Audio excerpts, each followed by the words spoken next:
മുതലപ്പുഴയിൽ വള്ളം മറിഞ്ഞ് വീണ്ടും അപകടം. തിരയിൽപ്പെട്ട വള്ളത്തിൽ നിന്ന് മത്സ്യത്തൊഴിലാളി തെറിച്ചു കടലിൽ വീണു. വർക്കല ഒന്നാം പാലം സ്വദേശി താഹയാണ് അപകടത്തിൽപ്പെട്ടത്.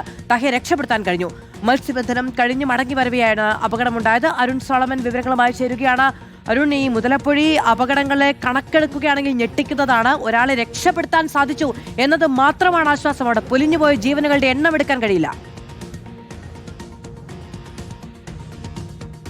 മാധു, ഇന്ന് വീണ്ടും ഈ മുതലപ്പുഴി വീണ്ടും ഒരു അപകട തുരുത്തായി മാറുന്ന കാഴ്ചയാണെന്ന് രാവിലെ കണ്ടത്. രാവിലെ 10 മണിയോടുകൂടിയാണ് വർക്കല ഒന്നാം പാലം സ്വദേശി താഹയുടെ ഉടമസ്ഥതയിലുള്ള ഇഷ്കിൻ റസൂൽ എന്ന് പറയുന്ന ചെറുവള്ളം അപകടത്തിൽപ്പെട്ടത്. താഹയടക്കം 4 മത്സ്യത്തൊഴിലാളികളാണ് ഈ വള്ളത്തിലുണ്ടായിരുന്നത്.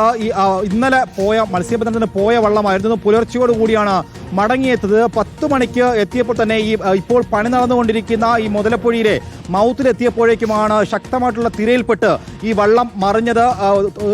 ആ സമയത്ത് തന്നെ 3 പേർ ഈ വള്ളത്തിലുണ്ടായിരുന്നു. താഹയാണ് ഈ വള്ളത്തിൽ നിന്ന് തെറിച്ച് കടലിലേക്ക് വീണത്. പിന്നീട് ഇദ്ദേഹം സ്വമേധയാ തന്നെ നീന്തി രക്ഷപ്പെടുകയായിരുന്നു. എന്തായാലും ഒരു അതിദാരുണമായ അപകടത്തിൽ നിന്നും വളരെ അതിശയകരമായിട്ടാണ് അദ്ദേഹം രക്ഷപ്പെട്ടത്. സാധാരണഗതിയിൽ ഈ മുതലപ്പുഴയിൽ അപകടത്തിൽപ്പെടുമ്പോൾ തന്നെ തൊട്ടടുത്തുള്ള പുലിമുട്ടിൽ ചെന്ന് തലയോ അല്ലെങ്കിൽ ശരീരഭാഗങ്ങളോ ചെന്ന് ഇടിക്കുമ്പോൾ തന്നെ ആണ് പല മത്സ്യത്തൊഴിലാളികളും അപകടത്തിൽപ്പെട്ടത്. 83 മത്സ്യത്തൊഴിലാളികൾ മരണപ്പെട്ടു എന്നാണ് ലത്തീൻ കത്തോലിക്ക ഐക്യവേദിയും സഭയടക്കമുള്ളവർ പങ്കുവച്ചത്. പക്ഷേ അതിൽ തന്നെ തമിഴ്നാട് നിന്നുള്ള മത്സ്യത്തൊഴിലാളികൾ അടക്കമുള്ളവരുണ്ട്. നിലവിൽ സംസ്ഥാന ഫിഷറീസ് വകുപ്പ് 39 പേർക്ക് മാത്രമാണ് ഇതിൽ നഷ്ടപരിഹാരം കഴിഞ്ഞ ഈ സർക്കാരിന്റെ കാലത്ത് നൽകി വന്നിരുന്നത്. അതിൽ പലർക്കും തന്നെ ഇപ്പോഴും നഷ്ടപരിഹാരം കിട്ടാത്ത പല കുടുംബങ്ങളുമുണ്ട്. അങ്ങനെ വരുമ്പോൾ തന്നെ ഇപ്പോൾ കാലവർഷം അടുത്തിരിക്കുകയാണ്. ഇപ്പോൾ 3 മാസമായി മുതലപ്പുഴയിൽ ഡ്രഡ്ജിംഗ് നടക്കുന്നില്ല എന്നുള്ള കടുത്ത ആരോപണം കൂടി മത്സ്യത്തൊഴിലാളികളുടെ ഭാഗത്തുനിന്ന് ഉയരുമ്പോഴാണ് അടുത്തടുത്തായിട്ട് ഇപ്പോൾ വീണ്ടും അപകടം നടക്കുന്നത്.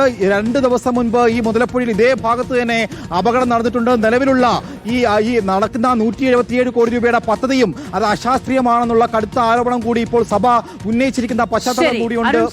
വിവരങ്ങൾ നൽകിയത്. മുതലപ്പുഴയിൽ ഇന്നും അപകടമുണ്ടായിരിക്കുന്നു. ഭാഗ്യത്തിന് അവിടെ കടലിലേക്ക് തെറിച്ചു വീണ മത്സ്യത്തൊഴിലാളിയെ രക്ഷിക്കാൻ കഴിഞ്ഞു എന്നതാണ് ആശ്വാസം.